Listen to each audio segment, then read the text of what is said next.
Evangelho de Lucas, capítulo 1, versículo 5.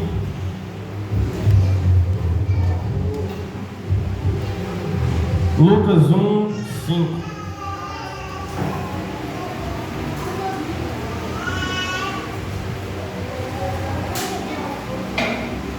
Quem foi encontrando, fique em pé em reverência à palavra do Senhor. Evangelho de Lucas, capítulo 1, versículo 5.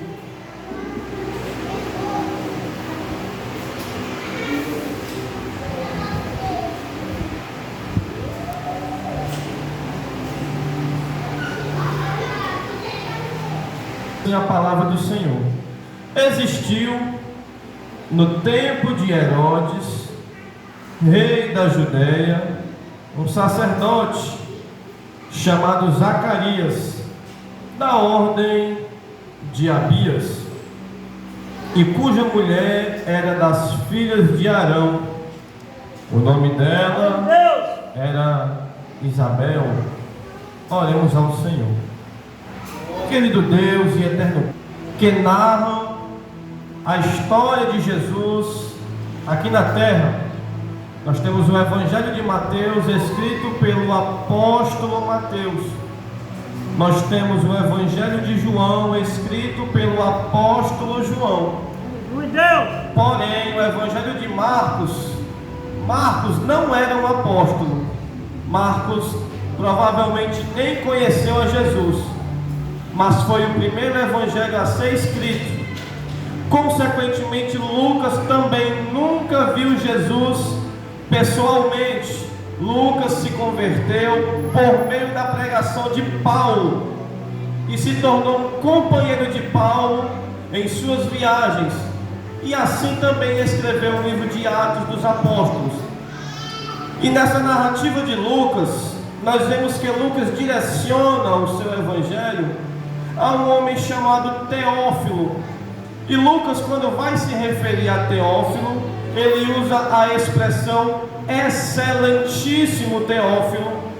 Excelentíssimo fala de alguém que tem uma posição social muito alta, fala de alguém que tem recursos financeiros. Então Lucas não estava escrevendo o seu evangelho para um irmão na fé que tinha poucos recursos financeiros. Pelo contrário, Teófilo era um homem de classe social alta, de muitos recursos. Lucas escreve o seu evangelho para Teófilo, e ele começa falando no capítulo 1 a respeito do nascimento de João Batista. E antes de falar do nascimento de João Batista, ele faz menção a um sacerdote chamado Zacarias. Mas existiam muitos Zacarias naquele tempo. É como se fosse o João e a Maria de hoje. Você encontra em qualquer esquina. Assim eram os Zacarias daquela época. Em qualquer esquina você encontrava um. Mas Lucas estava escrevendo o evangelho para um homem culto, um homem inteligente.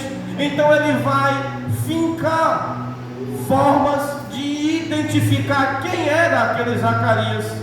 Ele vai fincar marcos históricos para que nós, hoje, possamos comprovar que de fato o Evangelho é verdadeiro, porque marcos históricos foram fincados. Como por exemplo, ele diz que no tempo de Herodes, se você for buscar na história, você vai ver que de fato existiu um homem chamado Herodes, e que de fato esse homem era rei da Judeia.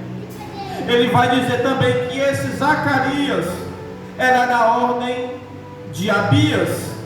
Abias, ele era um sacerdote dos tempos do rei Davi.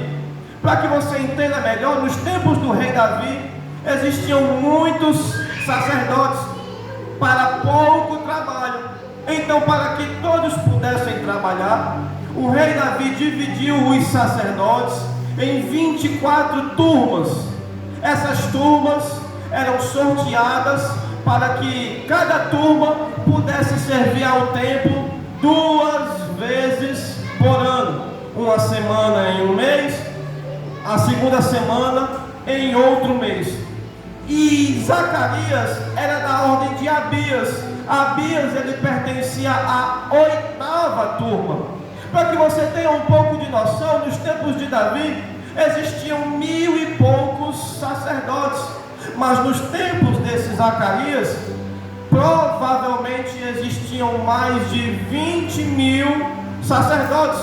Então era quase impossível que todos os sacerdotes pudessem fazer uma contribuição no templo, pudessem ajudar no templo, pudessem servir no templo, porque eram muitos. Mesmo sendo dividido, mesmo sorteando uma turma, e dentro dessa turma sorteando qual sacerdote iria prestar uma atividade ao templo, ainda existiam sacerdotes que chegavam a abandonar o cargo de sacerdote por causa da idade avançada e até descer à sepultura porque não dava tempo de servir aos sacerdotes. Eram muitos sacerdotes. Nos tempos do Antigo Testamento, qual era o papel do sacerdote? Era um papel de mediador, aquele que faz a relação entre duas partes, e uma das partes é Deus, a segunda parte é o homem. O sacerdote era aquela pessoa separada por Deus para se achegar, intercedendo pelo povo, e por meio de um sacrifício, por meio de uma oração, o povo era reconciliado com Deus. Hoje não é mais assim. Hoje nós temos um sumo sacerdote que está assentado à direita de Deus 24 horas, intercedendo por mim, intercedendo por você. Naquela época o sumo sacerdote entrava no Santo dos Santos uma vez por ano para fazer a expiação do pecado. Mas hoje nós temos que dar glória a Jesus, porque a qualquer momento que nós pecarmos, nós podemos nos achegar na sala do trono de Deus por meio do sacrifício de Jesus e receber o perdão dos nossos pecados. Naquela época não era assim. Naquela época era mais difícil. Hoje é mais fácil, mas nós não damos muito valor. Para servir no templo era por sorteio. Tinha que ter a sorte de cair nele e ele servir ao templo. Hoje todos vêm ao templo a hora que quer, o dia que quer, e pode servir a Deus da forma que quiser, e Deus será grato, e Deus abençoará. Mas hoje nós vemos uma igreja que ela tem uma síndrome de Covid-19. Os irmãos têm dor de cabeça e não vêm para o culto. Você dá a oportunidade e ele diz que está com dor na garganta. Mas naquela época todos queriam ter a oportunidade de servir a Deus. Hoje você pode servir a hora que quiser, aonde quiser, e nós muitas das vezes não valorizamos a oportunidade que é servir ao nosso Deus. Coisa maravilhosa é servir a Deus, porque lembre-se, nós éramos inimigos de Deus, Ele nos reconciliou por meio da morte de Jesus na cruz. Servirmos a Ele hoje é um privilégio que nós não podemos deixar passar. A tempo e fora de tempo, a Bíblia diz: prega a minha palavra. A tempo e fora de tempo, a Bíblia diz: orai sem cessar. A tempo e fora de tempo, nós temos que pregar o Evangelho a toda criatura, e aquele que crê será salvo, e quem não crê está condenado. Ninguém chegará no céu se trabalhar de boa vontade e ficará de mãos abanando, porque Deus tem um galardão para entregar a cada um de nós. Nós trabalhamos, passamos 30 dias trabalhando, e o dia de receber o pagamento é o dia mais alegre. Geralmente o pagamento só dá para pagar as contas, mas ainda assim é o dia mais alegre. Agora você imagina o dia que nós estivermos nas mansões celestiais. É o dia que o Cordeiro chegará para entregar o nosso pagamento pelo serviço que nós prestamos aqui nesta terra. Então, enquanto há tempo, trabalhe para o Senhor. A irmã não valoriza o que eu faço na igreja. A irmã não precisa valorizar, porque Deus já está valorizando aqueles que trabalham na sua obra. Irmão, a nossa carreira é olhando para Cristo. que é justamente para a gente não se embaraçar com essas coisas. Vamos continuar aqui no tema. Ele tinha uma mulher. Essa mulher chamava-se Isabel. Para que vocês tenham uma noção, o significado do nome Isabel é Deus é a minha aliança, ou Deus é a minha promessa. O significado de Zacarias é o Senhor se lembra. Então, quando você junta o Zacarias com a Isabel, o significado do nome dos dois é o Senhor se lembrou da promessa. Deus fez promessa a cada um que está sentado aqui, e o Senhor nesta noite está se lembrando das promessas que Ele te fez. Agora a pergunta é: você está lembrado do que Deus te prometeu? É muito comum Deus usar vasos aqui e Deus dizer: eu vou fazer assim, assim, assado contigo. Mas geralmente quando passa uma semana, a gente esquece o que Deus falou. Deus, Ele não tem memória fraca. Deus, Ele não tem pouca memória. Deus, Ele não tem Alzheimer. Ele não esquece das promessas. E mesmo não esquecendo, Jeremias fala que o Senhor vela sobre a sua palavra para a cumprir. Se Deus, que não tem memória fraca, não tem Alzheimer para esquecer, Ele faz questão de velar sobre a sua promessa, por que nós não velamos sobre as promessas que Deus nos fez? Ele não disse que iria te usar? E por que tu esquece da promessa dele? E com insegurança não exerce o talento que o Senhor te deu. Ele quer restaurar o dom que Ele te deu. Ele quer voltar a te ver como um instrumento poderoso nas mãos dele. Te lembra das promessas do teu Criador. Deus, Ele só vai cumprir na sua vida, irmão, aquilo que Ele te prometeu e aquilo que você se lembra. Porque Deus não é bobo, não.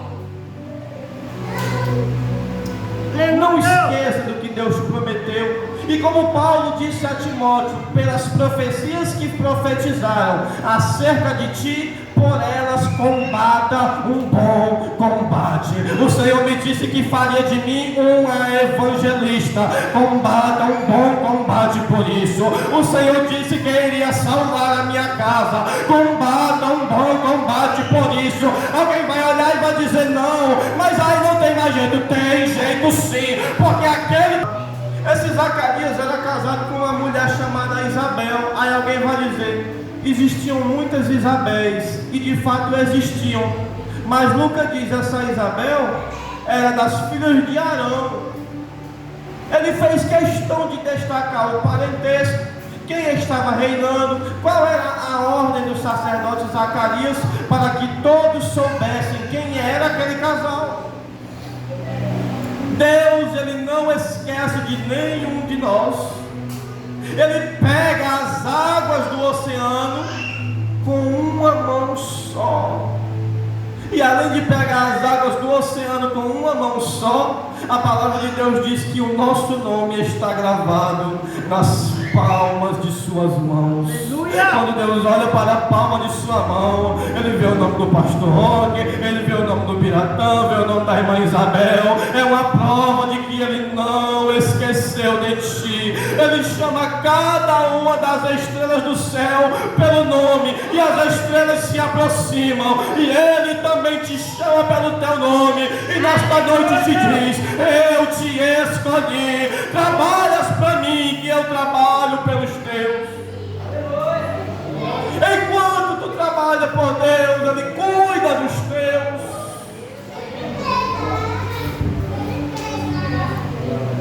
Aleluia! A palavra do Senhor nos fala que esse casal servia a Deus de forma irrepreensível.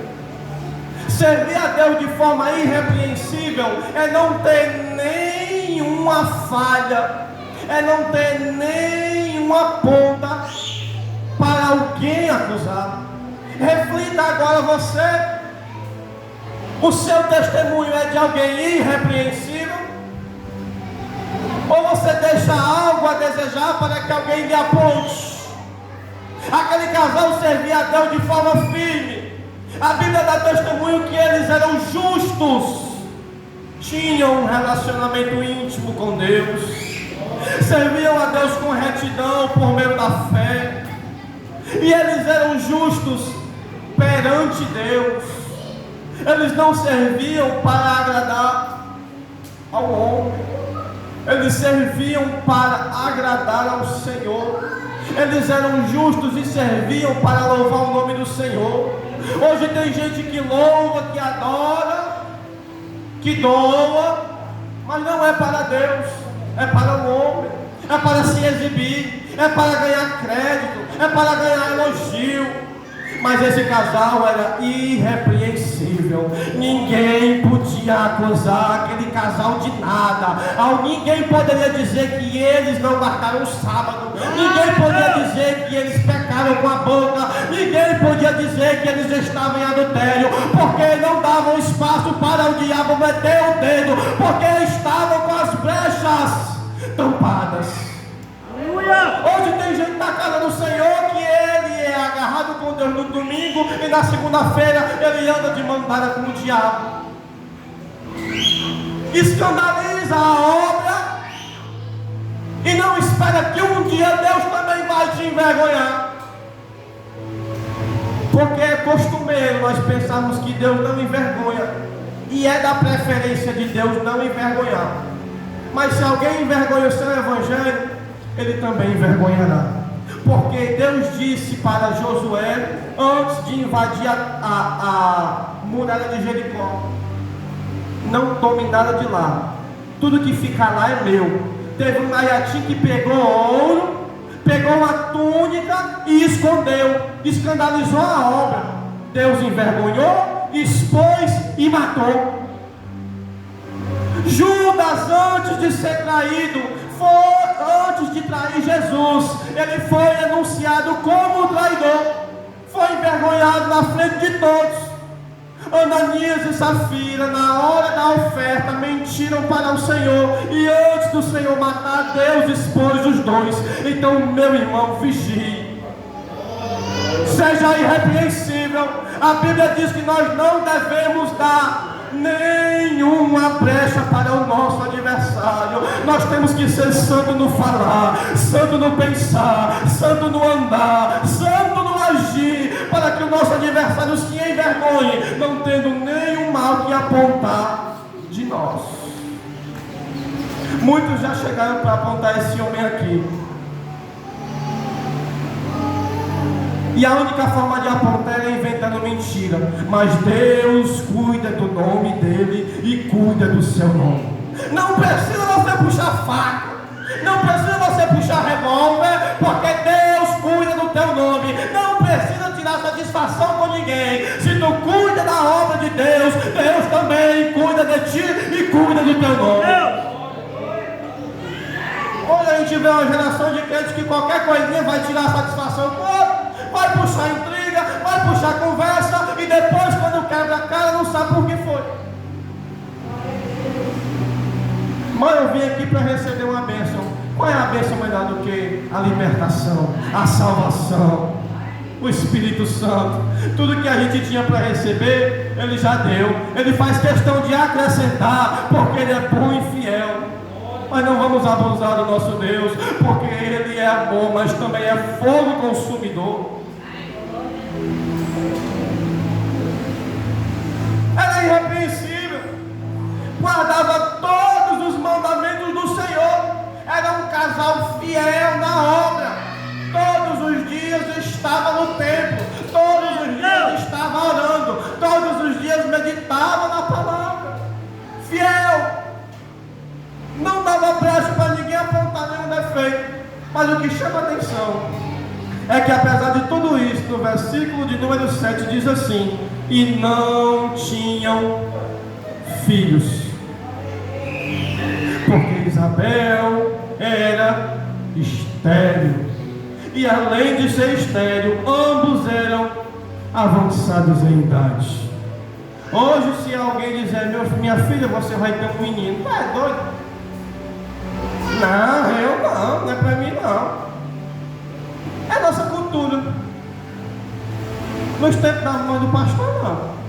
Quanto mais melhor, mas hoje não. Quanto menos melhor. Se tiver um, já quer ligar o homem, já quer cortar o útero da mulher. Mas para um judeu, não ter filho, aos olhos do povo, era visto como amaldiçoados por Deus. Era visto como alguém para quem Deus virou as costas. Era um casal fiel, era um casal sincero, era um casal temente. Mas apesar de tudo isso, eles tinham esse opróbrio, tinha essa vergonha perante o povo. Não tinham filhos. E aos olhos de qualquer judeu, não ter filho era uma vergonha, não ter filho era uma desgraça. Aí você para pensar na situação de Zacarias, sacerdote, intercedia pelo povo, era fiel a Deus. E agora quando ele passava, alguém dizia: provavelmente tem pecado oculto, provavelmente tem alguma coisa debaixo do tapete. E hoje não é assim, não? Quando a gente está passando um aperto, quando a gente está passando por alguma prova, geralmente vem o filho do Satanás e diz: está em pecado, te converte. Com o Jó foi do mesmo jeito, meu amigo. Quando o Jó perdeu tudo, chegou 3 amigos, passou 7 dias com o Jó sentado. Nos 7 dias não falaram nada, mas no 8º, quando abriu a boca, meu amigo, foi para falar tudo que não falaram nos 7 dias calado. Tu está em pecado, Jó, te converte. Isso aí não acontece com quem teme a Deus, não. Com quem teme a Deus é só prosperidade. Com quem teme a Deus é só bênção. Com quem tem Deus é só monte. Com Zacarias e Isabel era da mesma forma, fiéis ao Senhor, tementes, mas estavam passando por um opróbrio, por uma vergonha, só porque não tinham filhos. E nos tempos atuais é da mesma forma. Tu não é o pastor? Por que teu filho não está na casa do Senhor? Tu não é diácona, diaconisa? Por que teu filho não está aqui? Tu não é dizimista fiel? Por que tu ainda passa por aperto financeiro? Não é assim? Ou eu estou mentindo? Diga que eu estou mentindo agora que eu largo o microfone. É assim, meu irmão. Não mudou nada. Ainda continuam apontando, mas Deus, Ele tem os olhos como chama de fogo, e Ele vê que mesmo na tribulação nós estamos sendo fiéis, e aquele choro que está durando uma noite inteira, pela manhã um dia irá findar. Porque hoje nós vemos uma geração de pessoas que não amam a palavra do Senhor. Falta culto de doutrina, escola bíblica não chega nem perto, vive construindo a casa em cima da areia, e no primeiro problema que tem, esfria na fé e quer abandonar. Não suportam o processo de Deus, não suportam o aperto, porque enquanto nós estamos fiéis, nós não devemos nos esquecer que nós estamos no mundo. E enquanto nós estamos no mundo, vai haver tribulação, ossos irão se partir, tristeza ainda haverá, dor ainda haverá, mas nós não podemos nos esquecer que aquele que espera no Senhor renovará as suas forças, com asas subirão como as águias, voarão e não se cansarão, correrão e não se fatigarão. Espera no Senhor, Ele vai se inclinar para ti, no tempo certo ouvirá o teu clamor. Mas um dia aconteceu que no sorteio caiu para Zacarias queimar incenso dentro do templo. Zacarias já era avançado em idade, já era velho. Talvez ele até tivesse perdendo as esperanças de um dia ser útil no reino de Deus. Mas cai o sorteio, e agora ele, já de idade, com seus 60 e poucos anos, entra para orar no templo, intercedendo pelo povo.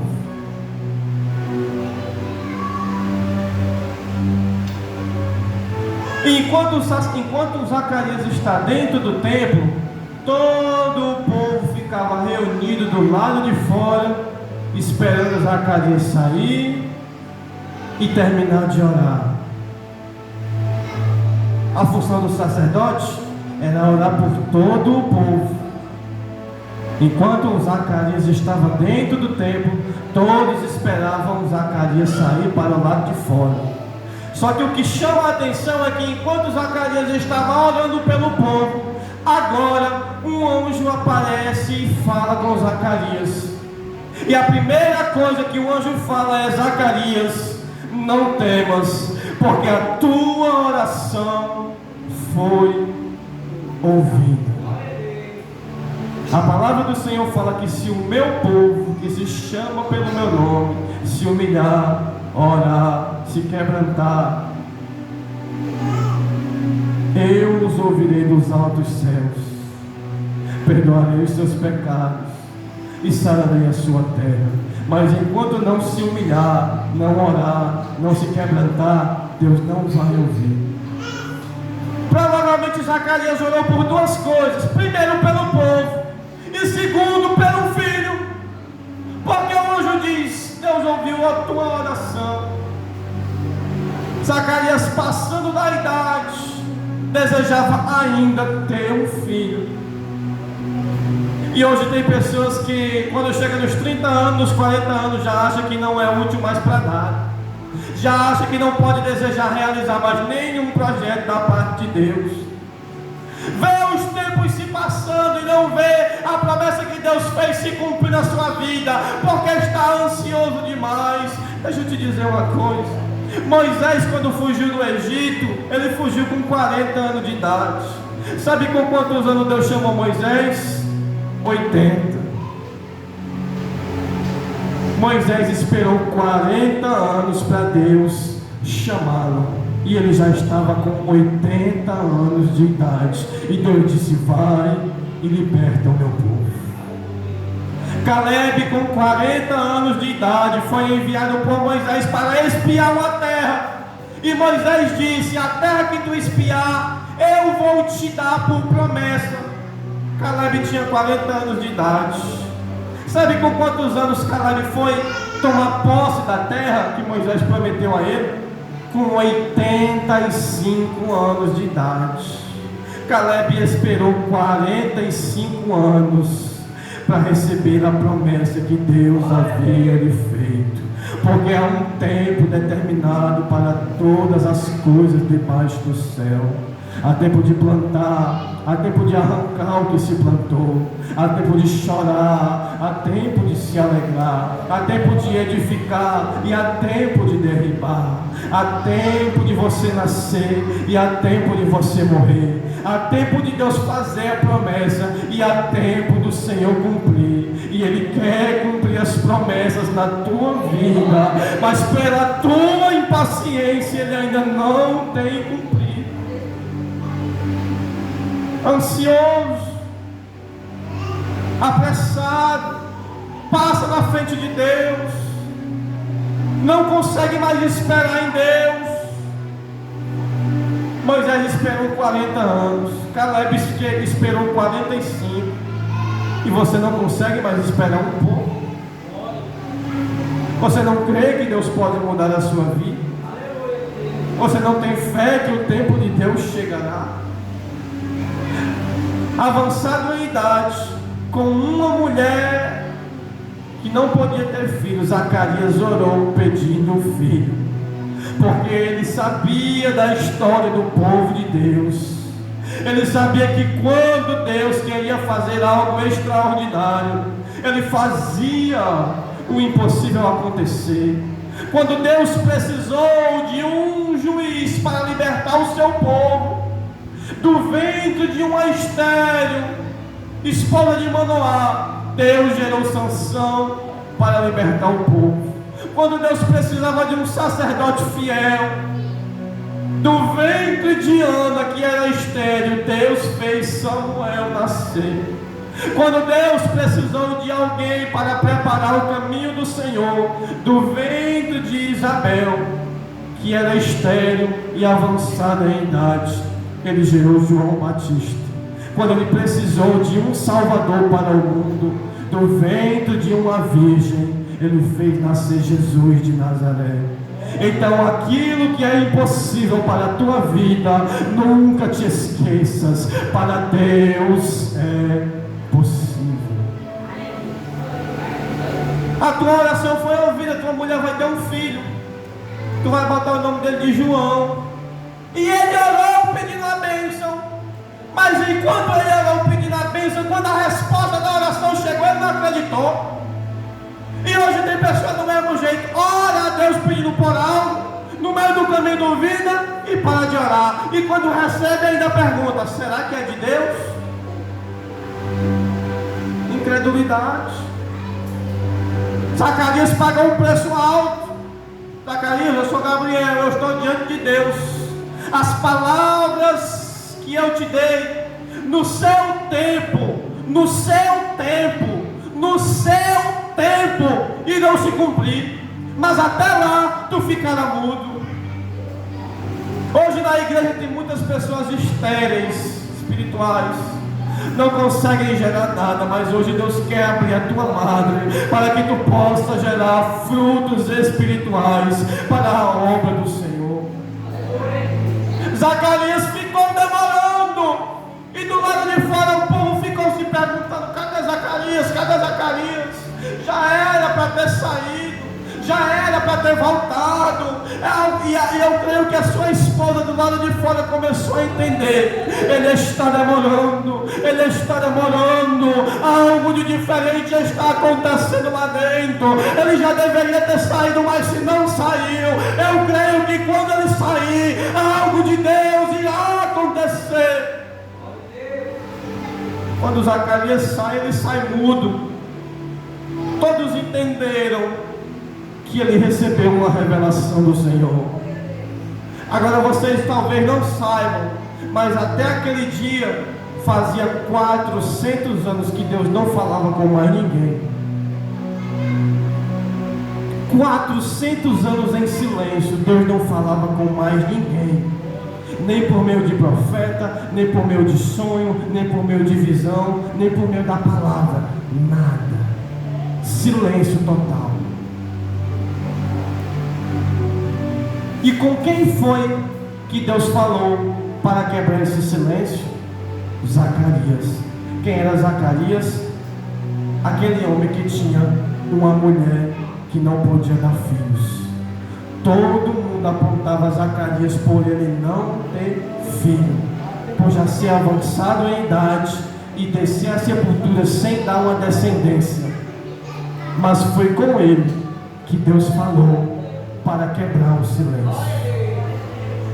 A tua humilhação, um dia ela será quebrada, mas será quebrada se tu se mantiver fiel a Deus. Se tu se mantiver na ignorância, em dois pensamentos, em dois mundos, em duas portas, em dois caminhos, tu vai continuar assim. Mas se na humilhação tu permanece fiel ao Senhor, o tempo dele te honrar irá chegar. Ficamos em pé, meus irmãos.